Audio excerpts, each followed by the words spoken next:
என்ன அபிஜித், ஏன் ரொம்ப டென்ஷனாக இருக்க? என்னாச்சு? இல்லதையா, அது ஒரு வீடியோ கால் வரதா இருந்துச்சு, அதான் வெயிட் பண்ணிட்டு இருந்தேன். வீடியோ காலா? இது நாள் வரைக்கும் நீ வீடியோ கால் பேசி நான் பார்த்ததே இல்லையப்பா. ஏதாவது முக்கியமான விஷயமா? அட என்னப்பா நீ சும்மா எதையாச்சும் சொல்லிக்கிட்டேன். அதெல்லாம் ஒன்றும் இல்லதையா. நம்ம கேத்தன் இருக்கார்ல, அந்த கிரைம் பிரான்ச்ல இருந்தாரு. அவரா? அவர் தான் என்கிட்ட சொல்லியிருந்தாரு, அதாவது ஒரு 12 மணி போல வீடியோ கால் பண்றதா, ஏதோ சர்ப்ரைஸ் தரேன்னு சொன்னாரு. அதுக்காக தான் வெயிட் பண்ணிட்டு இருக்கேன். என்ன சார், எப்படி இருக்கீங்க கேத்தன் சார்? இன்னும் அப்படியே ஃபிட்டா இருக்கீங்களே சார்?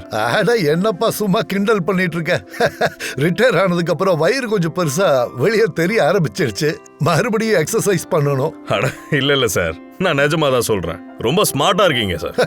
சரி, ஒரு விஷயம் சொல்லு, உன் வெட்டிங் கார்டு எனக்கு எப்ப அனுப்புவ? அட சார், நீங்க வேற சார். சார் நீங்க சீனியர் ஆபீசர், முதல்ல நீங்க பண்ணுங்க சார், அப்புறம் நான் பண்ணிக்கிறேன். லைனை பிரேக் பண்ணிட்டு எப்படி நான் முன்னாடி போறது சார்? அட புதுசா வீடு வாங்கிட்டல, அவ்வளவுதான். கூடி சீக்கிரம் வீட்டுக்காரியும் வந்துருவா. இதுக்கு மேல இந்த வயசுல எனக்கு யாரு பொண்ணு கொடுப்பா? அப்படிலாம் சொல்லாதீங்க சார், எல்லாத்துக்கும் ஒரு நேரம் இருக்கு. எங்க இருக்கீங்க சார்? வேற எங்க, நம்ம ஃபார்ம் ஹவுஸ்ல தான். வர்ற சண்டே வந்துரு, 2 பேரும் லஞ்ச் சாப்பிடலாம். கண்டிப்பா வந்துடுறேன் சார். கொஞ்சம் என் வீட்டை உனக்கு காட்டுறேன், அப்படியே பார்த்துட்டு எப்படி இருக்குன்னு சொல்லு. இப்ப பாரு, தெரியுதா?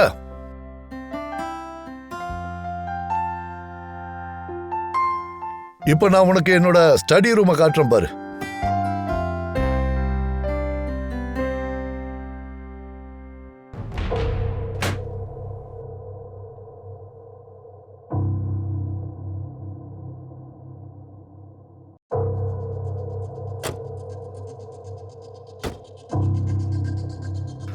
அபிஜித், நான் இப்போ உனக்கு ஒரு விஷயம் காட்டுறேன், ரொம்ப ஃபர்ஸ்ட் கிளாஸா இருக்கும்.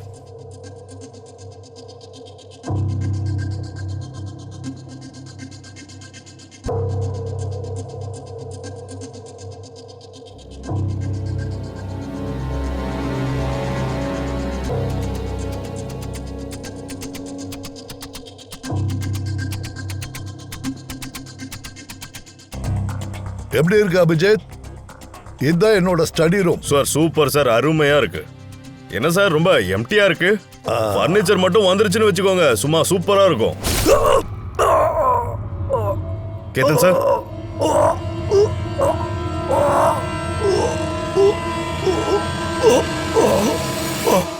ஓ நோ. கேத்தன் சார், என்னாச்சு? யாரோ கேத்தன் சார் கத்தியால குத்திருக்காங்க. கத்தியால குத்திட்டாங்க? யார் குத்துனது தெரியலையே. நீ வீடியோ சாட் தானே பண்ணிக்கிட்டு இருந்த? அட நான் பார்த்துட்டு இருக்கேன், திடீர்னு அந்த கத்தி எங்கிருந்து வந்துச்சுன்னு எனக்கும் புரிய மாட்டேங்குது. சுத்தமா ஐடியாவே இல்ல.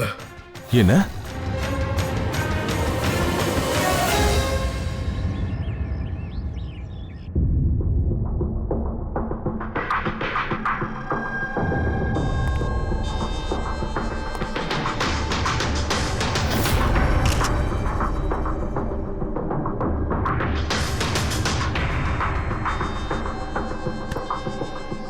நீ நல்லா இருக்கல? ஓகே தான். ஒண்ணுமே புரியல, திடீர்னு இதெல்லாம் எப்படி நடந்துச்சுன்னு. சார் சார் கேத்தன் சார் நூற்றுக்கணக்கான குற்றவாளியை ஜெயிலுக்கு அனுப்பியிருக்காரு. ஒருவேளை அவங்கள யாராவது ஒரு குற்றவாளி பழி வாங்கியிருக்கலாம்ல. ஆனா எப்போ, எப்படி? கேத்தன் சார் என்கிட்ட பேசிக்கிட்டு இருந்தாரு, இங்கே தான் நின்னுகிட்டு இருந்தாரு, அவருக்கு பின்னாடி யாருமே இல்ல. அப்புறம் திடீர்னு கத்தியால யார் குத்துனது, என்ன பண்ணாங்க? உனக்கு ஞாபகம் இருக்கா? ரூம்குள்ள யாரும் பதுங்களா எதுவும் இல்லைல்ல? இல்ல கேத்தன் சார் மொத்தமா எல்லா வீடும் மொத்தமா சுத்தி காட்டிட்டு இருந்தாரு என்கிட்ட. நாங்க பேசிட்டு இருந்தோம். இங்க பாரு, இந்த ரூம்ல வேற எங்கேயுமே இடமே இல்ல, எல்லாமே ஓபன்ல இருக்கு. யார் எங்க போய் பதுங்க முடியும்? நீ தானே சொன்ன கேசன் சார் முன்னாடி தான் கதவை திறந்து உள்ள வந்தாருன்ட்டு. அவரு இந்த டோரை ஓபன் பண்ணாரு, உள்ள வந்தாரு, அப்புறம் டோரை கூட அவர் க்ளோஸ் பண்ணாரு. அப்போ ஒரு விஷயம் கிளியர், கொலைகாரன் ஏற்கனவே அந்த ரூம்குள்ள இருந்திருக்கான், அதுக்கப்புறம் வரல. அதைத்தான் யோசிக்கிறேன்னா, என் கண்ணுக்கு எதுவுமே தெரியல. என்னை விட இந்த கேத்தன் சார் கண்ணுக்கும் எதுவுமே தெரியல. சார், இந்த ரூமுக்குள்ள வர வேற எந்த வழியும் இல்ல. இந்த ஒரு டோரை தவிர ஜன்னல் கிர்னல் எதுவுமே இல்ல. பூர்வி, மறுபடியும் இந்த ரூமை செக் பண்ணுங்க. கண்டிப்பா ரகசியமான வழி ஏதோ ஒன்று இங்கே இருக்கும். சார் சார் நான் இதோட 3 தடவை செக் பண்ணிட்டேன். ஒவ்வொரு செவரு, ஒவ்வொரு கார்னர் எல்லாத்தையும். நிஜமாவே இந்த ரூம்குள்ள வர வேற எந்த வழியும் இல்ல. கண்டிப்பா இந்த ரூம்குள்ள ரகசியமான ஒரு வழி இருக்கும். இங்க ஏதோ ஒரு வழி இருக்கு. இல்லைன்னா இதுக்கான வாய்ப்பே இங்க இல்ல. அபிஜித்துக்கு அந்த கொலைகாரன் கண்ணுக்கே தெரியலையே. இங்க கிதன் சார் தனியா தானே தங்கியிருந்தாரு? ஆமா, இங்க தனியா தான் இருந்தாரு. கேர்டேக்கர் யாராச்சும் இருந்திருப்பாங்க. இங்க யார் யாரெல்லாம் வந்து போனாங்கன்றதை நம்ம கொஞ்சம் விசாரிக்கணும். கித்தன் சாரோட வீடு இங்க யார் யாருக்கெல்லாம் தெரியும்னு பார்க்கணும். பங்கஜ் சார், கேர்டேக்கரை வர சொன்னியா நீ? வர சொல்லிட்டேன் சார், வந்துட்டு இருக்காரு. ஃப்ரெடி, ஒரு ஃபிங்கர் பிரிண்ட்டையுமே கேப்சர் பண்ண, ஒன்ன கூட விட்டுறாத. ஓகே சார், கண்டிப்பா எல்லாத்தையுமே நான் கேப்சர் பண்ணிடுறேன் சார். சார், ஒரு 2 நாள் லீவ் எடுத்துட்டு போனேன் சார். நான் இல்லாத நேரத்தில் இப்படி நடக்கும்னு எதிர்பார்க்கவே இல்லை சார்.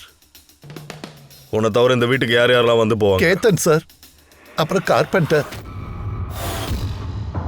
எத்தனை கார்பெண்டர்ஸ் இருந்தாங்க? 3 பேரு. அப்புறம் எத்தனை நாளா அவங்க வேலை செய்றாங்க? இப்போ 1 மாசமா தான். 1 மாசமாவா? அப்போ அவங்களுக்கு இந்த வீட்டோட A to Z தெரிஞ்சிருக்கும்.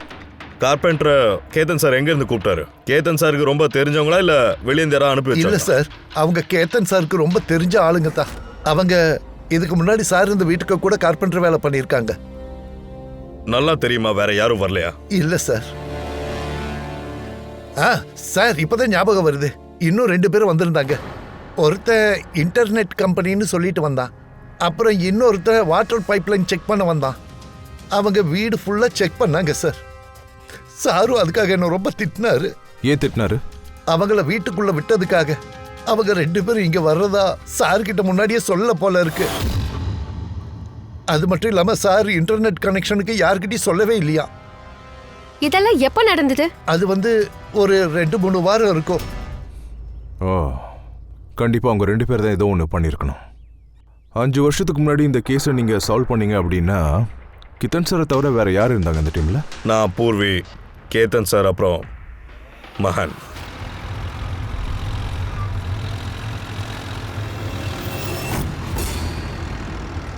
அந்த பொம்பளை உயிருக்கு ஆபத்து. அந்த கொலைகாரன் இங்க எங்கேயோ தான் இருக்கான். எஸ் சார், சீக்கிரம் போயிடலாம். அவங்க 15 மினிட்ஸ் தூரத்துல இருக்காங்க. போய் ரீச் ஆயிடலாம்.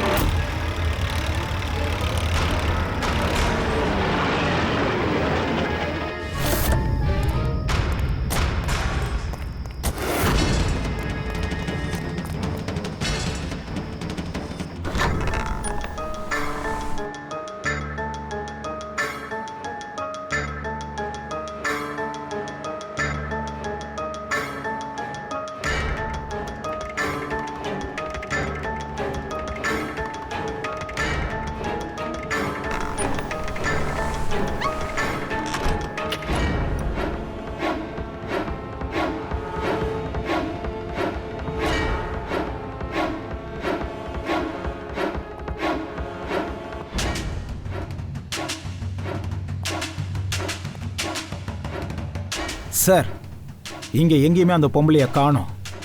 அந்த குற்றவாளியும் காணோம். ஒருவேளை இது பொய்யான காலா?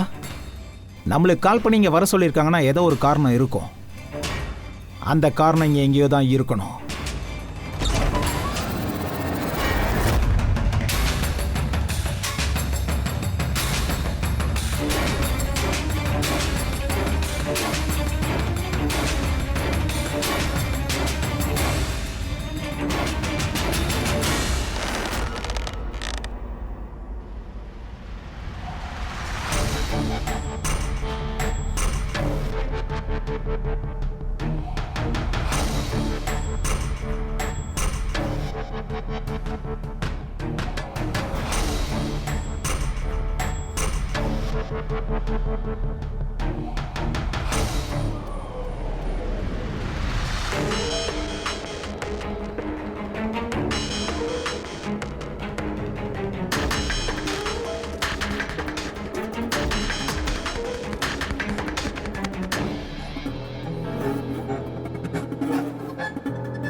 சார் சார் வினோத் ஆ சாரை கத்தியால குத்திட்டாங்களா? Sir sir sir sir Oh, no. எந்திரிங்க சார். He's dead. வாச கதவை செக் பண்ணு, சீக்கிரம் அங்க போய் பாரு. அட டோர் லாக் ஆகி தான் இருக்கு. அப்ப நான் கொலகாரன் இங்க தான் இருக்கான். அங்க பாரு, சீக்கிரம் போ, சீக்கிரமா போ. சரிங்க சார்.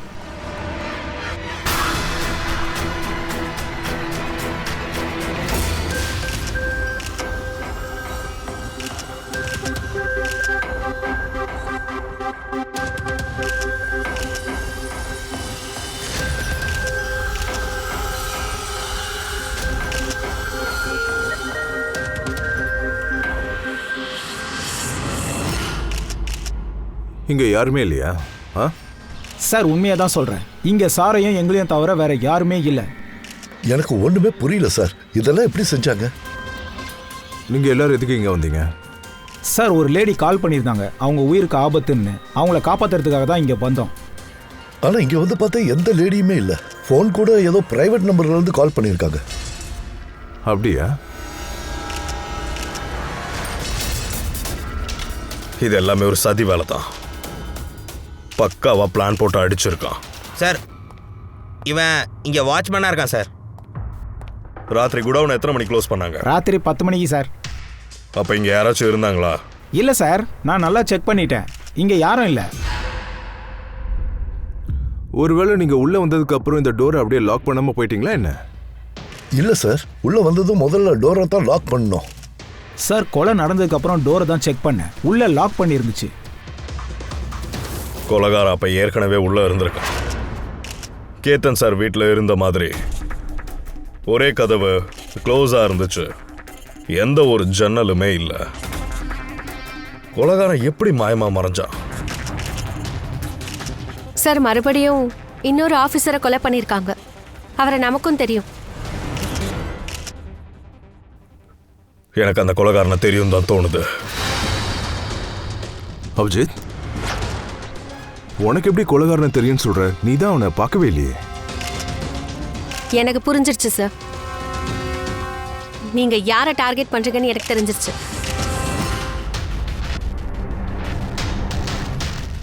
இதெல்லாம் என்னன்னு தெரியுமா? இதெல்லாம் ஏஷியாவோட கிளாசிக் ஆர்ட் ஒர்க். ஆனா இந்த கேஸுக்கும் இதுக்கும் என்ன சம்பந்தம்? எதை நீ ஏஷியாவோட மிகப்பெரிய ஆர்ட் ஒர்க்னு நினைக்கிறியோ அது ஆர்ட் ஒர்க் தான், ஆனா ஒரிஜினல் இல்லை. இது டூப்ளிகேட், டம்மி. இது டம்மியா? இது பார்க்கறதுக்கு அப்படியே ஒரிஜினல் மாதிரி தான் இருக்கும், ஆனா எல்லாம் டம்மிங்க. அப்படின்னா இந்த ஆர்ட் ஒர்க்குக்கும் மர்டருக்கும் என்ன சம்பந்தம்? அந்த 5 வருஷம் பழமையான விஷயத்த ஞாபகம் இருக்கா? நீயும் ஏசிபி சாரும் அந்த டெபுடேஷனுக்காக டெல்லிக்கு போனீங்கல்ல, அந்த டைம்ல கொஞ்ச நாளைக்கு நானும் பூர்வியும் இந்த கேஸ்ல கிரைம் பிரான்ச்சுக்காக கொஞ்ச நாள் ஒர்க் பண்ணிட்டு இருந்தோம். இப்பதான் கொஞ்சம் கொஞ்சம் ஞாபகம் வருது. இதான இந்த கேஸ். எவனோ ஒருத்தன் டம்மியான ஹார்ட் ஒர்க்கை ரெடி பண்ணி அதை பெரிய விலைக்கு விற்கலான்னு ட்ரை பண்ணான்னு சொன்னால? கரெக்ட். இந்த ஆர்ட் ஒர்க்கை அவன் தான் பண்ணான். மிக்கேல், அவன் பேர் மிக்கேல்.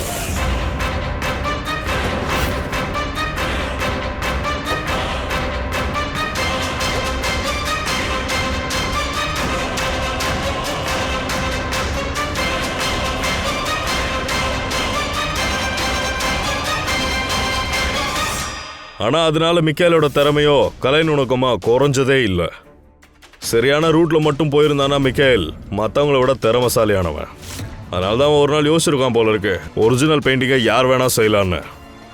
ஆனா ஒரிஜினலோட அதே மாதிரியான ஒரு காப்பியை ரெடி பண்றது அது எல்லாராலையும் பண்ண முடியாது. இங்கே தப்பான வேலை செய்யும்போது அவனுக்கு அவ்வளோ பணம் கிடைச்சது. அவனுக்கு ஒரிஜினல் பண்ண வேண்டிய எந்த அவசியமும் தோணலை. கோடி கோடியா இதுலேயே அவன் சம்பாதிச்சான். மகான் ஆர்டிஸ்டோட ஒரிஜினல் பெயிண்டிங்கை பார்த்து டம்மி காப்பியை வரைஞ்சிட்டான்.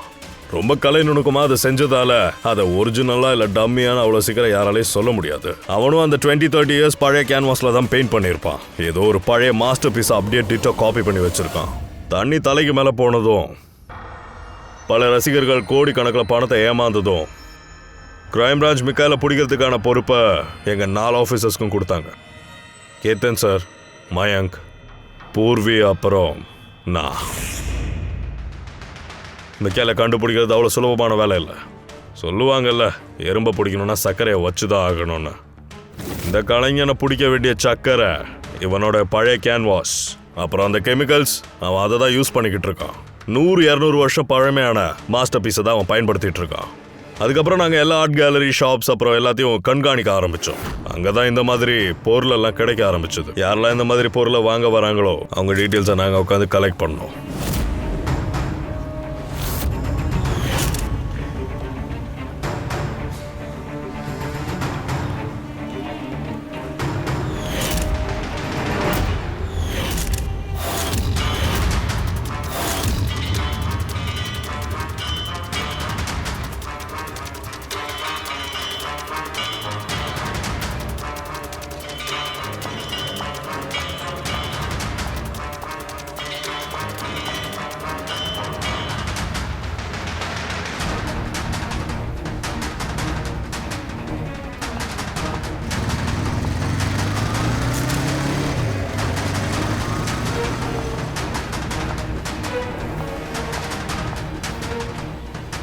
இப்போ நான் எத்தனை ஃபோட்டோ அனுப்பியிருக்கணும் அது எல்லாத்தோட டீட்டெயில்ஸும் எனக்கு வேணும்.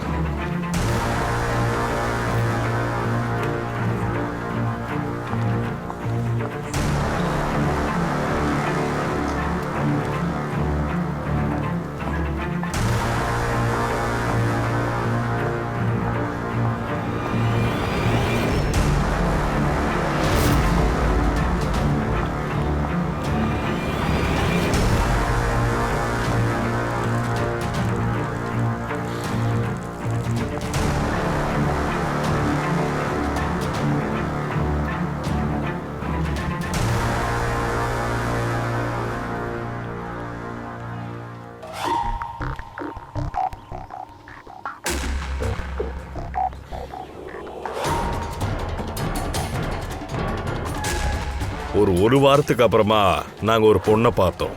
அவள் திங்ஸ் எல்லாம் வாங்கிக்கிட்டு இருந்தா. அவளுக்கு எந்த ஆர்ட் பேக்ரவுண்டும் இல்லை. கண்டிப்பாக இதில் ஏதோ பிரச்சனை இருக்கு. இந்த பொண்ணு பேங்க்ல தான் வேலை செய்கிறா சார். அவள் எதுக்கு இந்த மாதிரி பொருளை தேடி வந்திருக்கா? அதை வாங்கி வித்துருவாளோ? அந்த பொண்ணை பார்த்தா ஏதோ தப்பான பார்ட்டி மாதிரி தான் தெரியுது.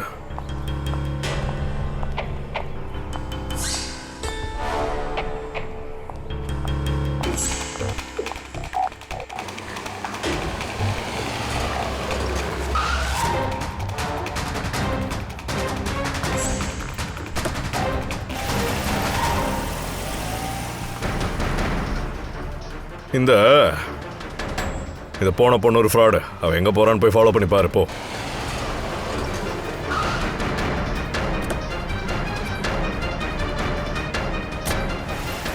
சார், நான் அவளை 3 நாளா ஃபாலோ பண்ணேன். ஆனா எதுவுமே தெரிய வரல. ஏன்னா அவ திங்ஸ் எல்லாத்தையும் எடுத்துட்டு வீட்டுக்கு தான் போனா. ஆனா 4வது நாள் அன்னைக்கு அவ வேற எங்கேயோ போயிட்டா.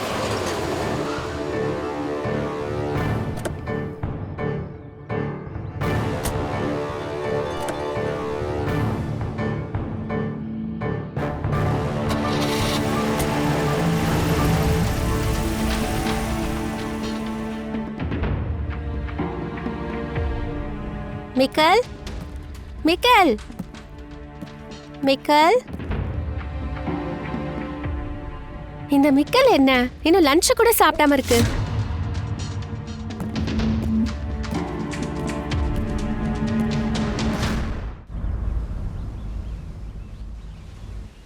நீ இன்னுமா லஞ்ச் சாப்பிடல?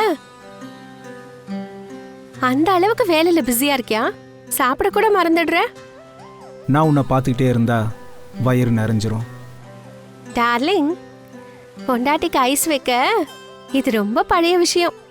ஐஸ் எல்லாம் இல்லை, அதான் உண்மை. உன்னை விட அதிகமாக என்னை நேசிக்கிற லைஃப் பார்ட்னர் வேற எங்கே கிடைப்பாங்க? எனக்காக உன் உயிரை அடமான வச்சு வேலை செய்கிறேன். உனக்காக நான் உயிரை கூட கொடுக்க தயாரா இருக்கேன். ஜாக்கிரதை, இனிமே இப்படிப்பட்ட வார்த்தையை பேசாத. உனக்கு ஏதாவது ஆச்சுன்னா ஒட்டுமொத்த உலகத்துக்கு நெருப்பு வச்சு கொளுத்திடுவேன். என்ன அவ்வளோ காதலிக்கிறியா? என்னை விட அதிகமா. உன்கிட்ட நான் ஏதாவது கேட்டா அதை நீ எனக்கு தருவியா? எனக்கு தெரியும் நீ என்கிட்ட என்ன கேட்க போறேன்னு. அதுதானே? இது எல்லாத்தையும் என்னை விட்டுட்டு வர சொல்கிறேன். அதான் உனக்கு தெரியுதுல்ல, அப்புறம் ஏன் விட மாட்டேங்கிற?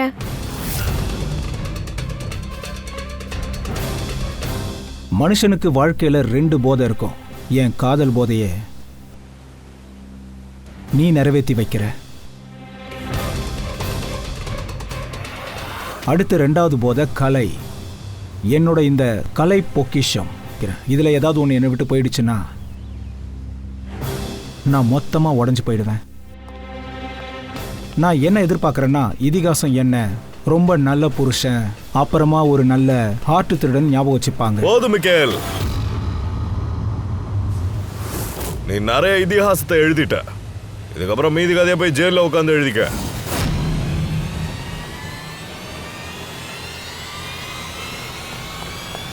ஏய் மிக்கேல், ஏய் நில்லு. ஏய்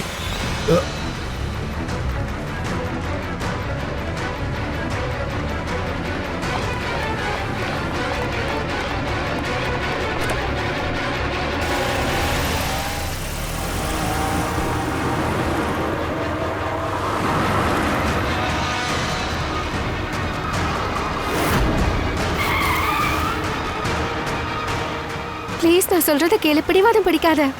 நீ அவங்க கிட்ட சரண்டர் ஆயிடு ப்ளீஸ். இல்லை, முடியாது.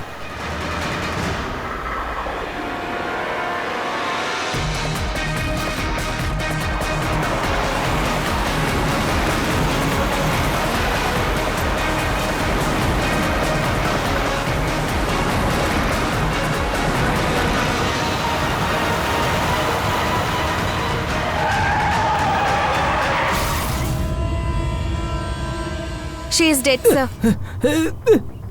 உங்களால என் சீத்தல் என்னை விட்டு போயிட்டா உங்களை நான் விட மாட்டேன். இந்த பொண்ணு இறந்ததை நினைச்சா எனக்கு கஷ்டமா தான் இருக்கு. ஆனா அவங்க இறந்ததுக்கு பொறுப்பு நாங்க இல்லடா, நீ மட்டும்தான். நீ மட்டும் இப்படி ஒரு தப்பெல்லாம் பண்ணாம இருந்திருந்தனா நீ செஞ்ச பாவத்துக்கான தண்டனை அவ அனுபவிச்சிருக்க மாட்டால. தண்டனை யாருக்கு கிடைக்கும்னு எதிர்காலம் கண்டிப்பா சொல்லும். அவனோட 5 வருஷம் ஜெயில் தண்டனை காலம்லாம் முடிஞ்சிருச்சுன்னு நினைக்கிறேன். அவன் மனைவி இறந்ததுனால பழி வாங்கறதுக்காக அவன் மறுபடியும் வேட்டைக்கு கிளம்பிட்டான் போல இருக்கு. அப்படின்னா கேத்தன் சார், மெகர், அதுக்கப்புறம் அவனோட அடுத்த டார்கெட் பூர்வியும் நீயும். கரெக்ட். ஆனா சார், அவன் இதெல்லாம் எப்படி செய்றான்? எப்படி யாருக்கும் தெரியாம? அந்த ரகசியத்தை தான் நம்ம உடனடியாக கண்டுபிடிச்சே ஆகணும். அவன் உங்ககிட்டயோ என்கிட்டயோ வரதுக்கு முன்னாடியே நம்ம அவன்கிட்ட போய் ஆகணும். சார், இந்த வாட்டர் பைப் லைன் விஷயமா வந்த ஆள் அந்த ஆள் இன்னசென்ட் தான். ஆனா அந்த இன்டர்நெட் காரன் ஒரு பொறுக்கி சார். யார் அந்த இன்டர்நெட் காரன்? ரமன் ஜோக் சார், பழைய கிரிமினல் சார். கடந்த 6 மாசத்துக்கு முன்னாடி அவன் ஆத்தர் ரோட் ஜெயில இருந்தா வந்திருக்கான். Author road ஜெயிலா? மிக்கேல கூட அங்கதானே வச்சிருந்தாங்க. ஓ, அப்படின்னா அந்த ஜெயில தான் இந்த பிளானிங் எல்லாமே நடந்திருக்கணும். அந்த கையில் அப்புறம் அந்த ரமன் ஜோக். இங்க பாரு, நீ திரும்பவும் ஜெயிலுக்கு போகணும்னு ஆசைப்படல. இல்ல சார், மறுபடியும் என்ன ஜெயிலுக்கு அனுப்பிடாதீங்க. இன்னைக்கு மிக்கால் கிடைக்கலன்னு வச்சுக்கோ, உன்னை இங்கே கொண்டு போட்டுருவேன். சார், அவன் என்ன இங்கே தான் வர சொல்லுவான் சார். என்னை இங்கே தான் சந்திப்பான். அங்கே தான் உங்களை கூட்டிட்டு போறேன். எனக்கு அந்த மிக்காயில் வேணும், அவ்வளோதான். சார், அதான் சார் கூட்டிட்டு போறேன்.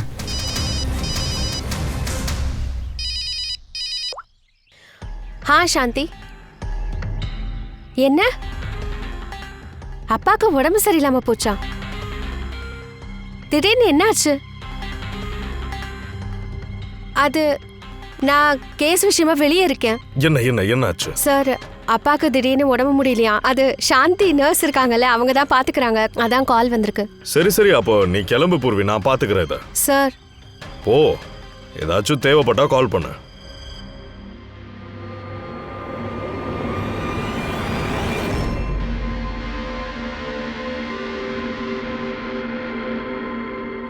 என்னாச்சு சார்? ஃப்ரெடி, இப்போ நான் என்ன யோசிக்கிறேன்னா, அதாவது இது வரைக்கும் நம்ம சிஐடி கரியரில் இந்த மாதிரி க்ளோஸ் டோர் மர்டர்ஸ் சால்வ் பண்ணியிருக்கோம். ஆனால் எந்த ஒரு கேஸுமே இந்த மாதிரி சிக்கலாக இருந்ததில்லை. ஆமாம் சார், இதுக்கு முன்னாடி கூட இந்த மாதிரி க்ளோஸ் ரூமான கேசஸ் நிறைய வந்திருக்கு. எங்கேயாவது ஒரு இடத்துலயாச்சும் இந்த சின்ன ரகசிய வழி இருந்திருக்கும், கொலைகாரம் உள்ளே போகிறதுக்கும் வெளியே வரத்துக்கும். அது ரூமில் ஏதாவது ரகசிய வழி இருந்திருக்கணும், இல்லைன்னா ஏதாவது கோல்மால் பண்ணியிருக்கான் கொலை பண்ணுறதுக்காக. ஆனால் அந்த இடத்துல ரகசிய வழி எதுவுமே இல்லையே. ரூமுக்குள்ள எதையும் உடைச்ச மாதிரியும் தெரியல. ஆனா இந்த கொலைகாரன் என்னடான்னா யாரு கண்ணுக்கும் தெரிய மாட்டேங்கிறான். சார் அது எனக்கு யோசிக்க ஒரே குழப்பமா இருக்கு சார். கொலைகாரன் நம்ம கண்ணுக்கும் தென்படவே மாட்டேங்கிறான். கொஞ்சம் வருஷத்துக்கு முன்னாடி நான் ஒரு படம் பார்த்துருந்தேன் சார். அதில் ஒரு ஹீரோ கேட்ஜெட் யூஸ் பண்ணி காணாம போயிடுவான். ஆனா அது வெறும் ஒரு படம் தான் சார். ஆமா, அது ஒரு ஃபிலிம். இது நிஜ வாழ்க்கை. சார் அதை பத்தி தான் யோசிக்கிறீங்களா? நானும் அதான் யோசிக்கிறேன். இந்த விஷயம் எனக்கே புரிய மாட்டேங்குது.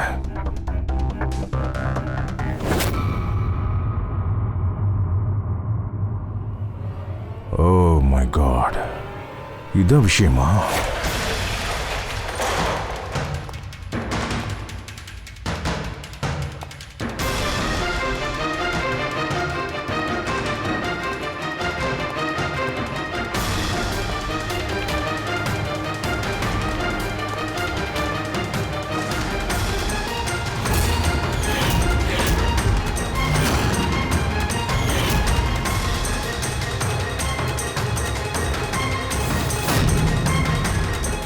ரொம்ப நாளாவே அவன் நம்ம 4 பேரையும் கண்காணிச்சுக்கிட்டு இருந்திருக்கான். நீ தான் அவனுக்கு ஹெல்ப் பண்ணியா இந்த வேலைக்காக? ஆமாம் சார்.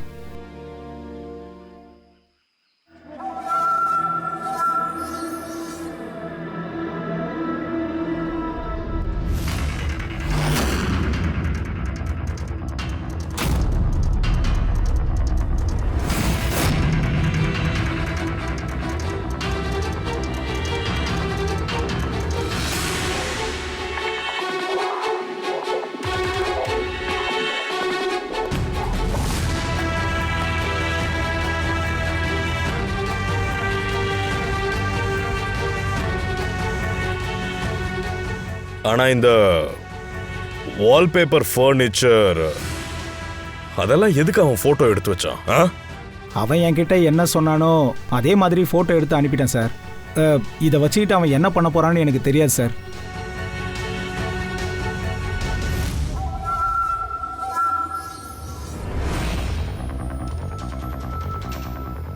ஒருவேளை அந்த ரகசியம் இந்த போட்டோக்குள்ளதான் மறைஞ்சிருக்கா என்ன? கொலைக்கான ரகசியம்.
ஹலோ. என்ன அபிஜித் தம்பி, பிரமாதம். இத்தனை வருஷத்துக்கு அப்புறம் கூட என் குரலை மறக்கலல்ல? எனக்கு தெரியும் கண்டிப்பா என் இடத்த தேடி வருவேன்னு. இன்டெலிஜென்ட் ஆளு தான்.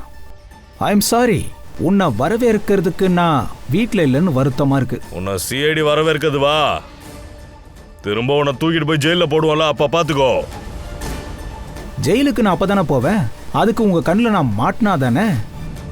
முதல்ல இந்த புரியாத புதிரை சால்வ் பண்ணு. நான் ஏன் உங்க யாருக்குமே கண்ணுக்கு தெரியலன்னு பாரு. என்னாச்சு?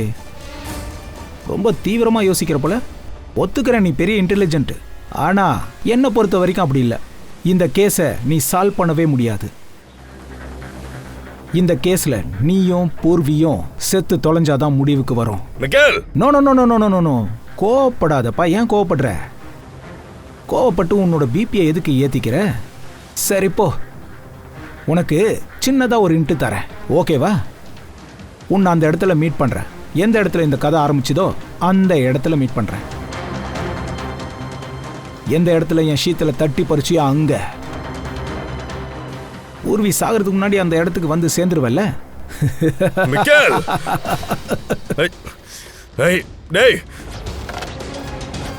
பங்கஜ், பூர்விக்கு கால் பண்ண கொஞ்சம் சீக்கிரமாவே. அவள்கிட்ட வீட்லயே இருக்க சொல்லு, வெளியே வர வேணாம்னு சொல்லு. ஓ, என்னாச்சு சார்? நான் போட்டிருக்க கணக்கு சரிதானா? கொலகாரன் எப்படி இதை செஞ்சான்னு கூடிய சீக்கிரம் தெரிய வந்துடும். எப்படி சார்? என்னது இது? அப்பா நல்லா தானே இருக்காரு. அப்புறம் சாந்தி எதுக்காக என்ன இங்க கால் பண்ணி வர சொன்னா? அவளும் இப்ப வீட்ல இல்ல. ஃபோன் பண்ணா ஃபோனே எடுக்கல.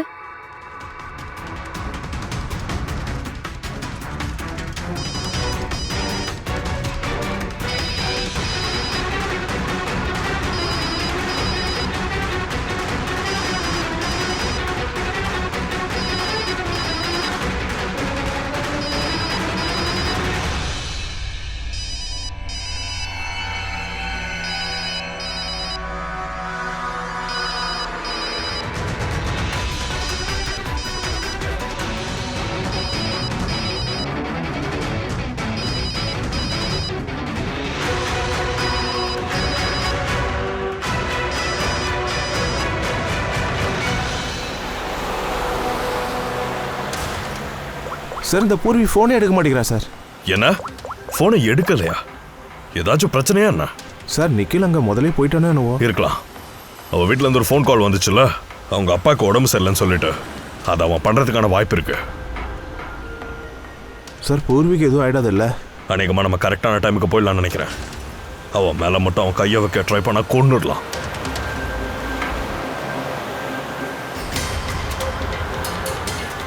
ரீச் ஆயிட்டோம். இங்கதான் அந்த மிகாயிலோட மனைவி செத்து போன இடம்.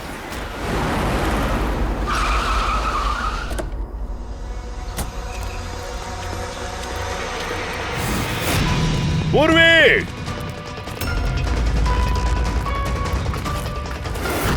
பூர்வி,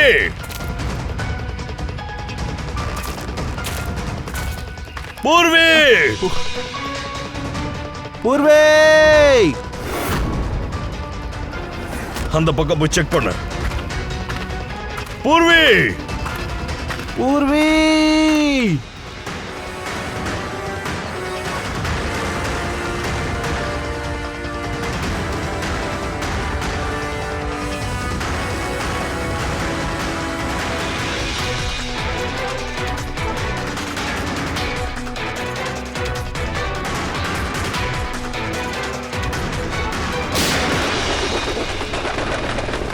பூர்வி,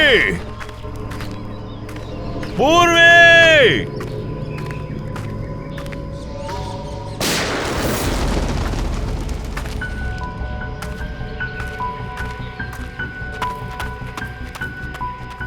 சார், சொல்லு பங்கஜ். சார், ஷூட் பண்ற சத்தம் கேட்டுச்சு. பூர்வி கிடைச்சாளா? பூர்வி அங்கதான் சார் இருக்கா.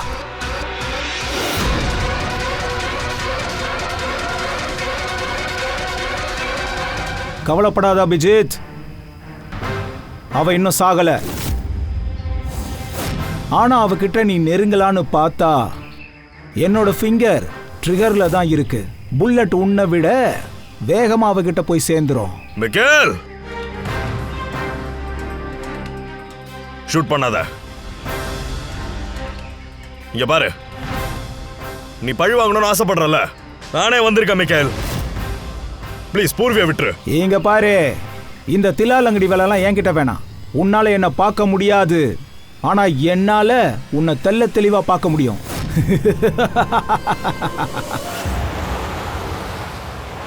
அபிஜித், நான் சொல்றத கவனமா கேளு. கொஞ்சம் கூட ரியாக்ட் பண்ணாத. உன்னால அவனை கொஞ்சம் கூட பார்க்க முடியாத. நீயும் கேத்தன் சாரும் அவனை நீங்க ஸ்டடி ரூம்ல பார்க்கவே முடியல. மெகலால கூட எவ்வளோ ட்ரை பண்ணாலும் அவனை பார்க்கவே முடியல. ஏன் பூர்வியால கூட அவனை நேரில் பார்க்கவே முடியல. ஏன்னா அவனை பார்க்கறது நடக்காத ஒரு காரியம். அவன் எங்கெங்க குற்றங்களை செய்யறானோ அதே இடத்துல அவன் மாயமா மறைஞ்சே போயிடுறான். அதே ரூம்ல, அதே டெக்கார்ல அப்படியே மறைஞ்சு போயிடுறான். யாராலையும் ட்ரேஸ் பண்ண கூட முடியாது. அவன் ஒரு ஹார்ட் பீஸ் இல்ல, ஒரு மனுஷன்ட்ட. கேத்தன் சார் ரூம்ல அவன் ஒரு வால்பேப்பரா மாறி போயிருக்கான், புரியுதா?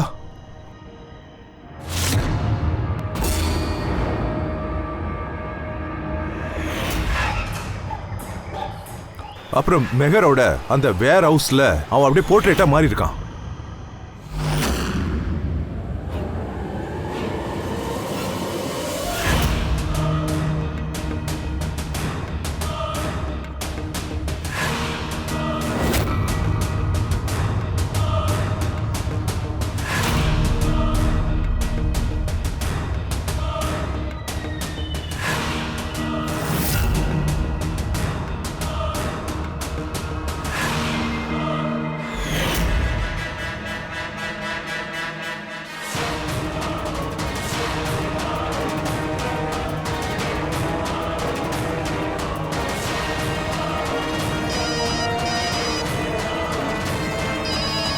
இது எப்ப எனக்கு தெரிய வந்ததுன்னா வேரோஸோட கிரைம் சீனோட போட்டோஸ் எல்லாத்தையும் பார்க்கும்போது அப்பதான் அந்த போர்ட்ரேட்ல தெரிஞ்ச விரல்களை நான் பார்த்தேன்.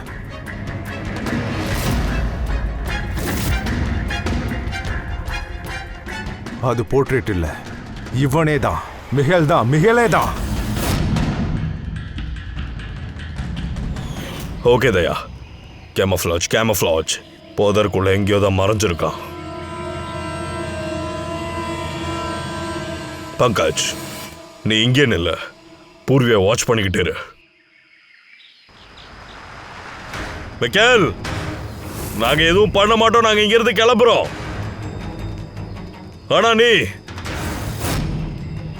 பூர்வியை மட்டும் விட்டுரு ப்ளீஸ்.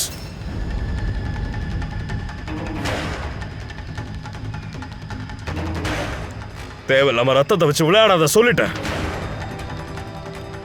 நான் இந்த இடத்துக்கே வந்துட்டேன். நீயே சொல்லு, நான் உன்னை எங்க பார்க்க வரணுமோ நான் அங்கே வர சொல்லு. போதும், முன்னாடி வராத அபிஜித், என் கூட இந்த கேம் விளையாடுறத நிப்பாட்டு. சரி, சும்மா ஷூட் பண்றதுனால மட்டும் எந்த பிரயோஜனமும் இல்ல. நாங்க இங்க இருந்து கிளம்புறோம். ஆனா நீ என்ன எதிர்பார்க்கிற மிக்கேல்? எது நடந்துச்சோ அது ரொம்ப வருத்தமான விஷயம் தான். ஆனா மிக்கேல், உனக்கு இப்படி எல்லாம் செய்யறதால என்ன கிடைக்க போகுது?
என் சீத்துல என்கிட்ட இருந்து பிரிச்சுட்டல, உன்னை நான் விட மாட்டேன்டா. என் உயிரை என்கிட்ட இருந்து பிரிச்சுட்டியடா.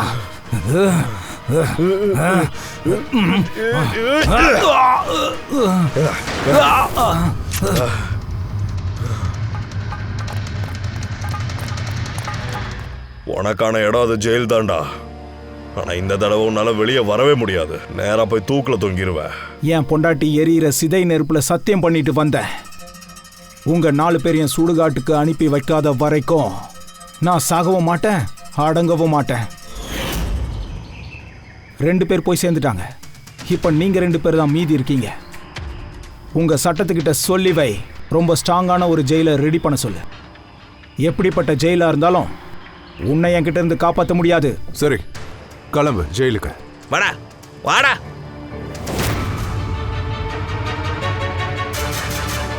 வருவேன், கண்டிப்பா திரும்பி வருவேன்.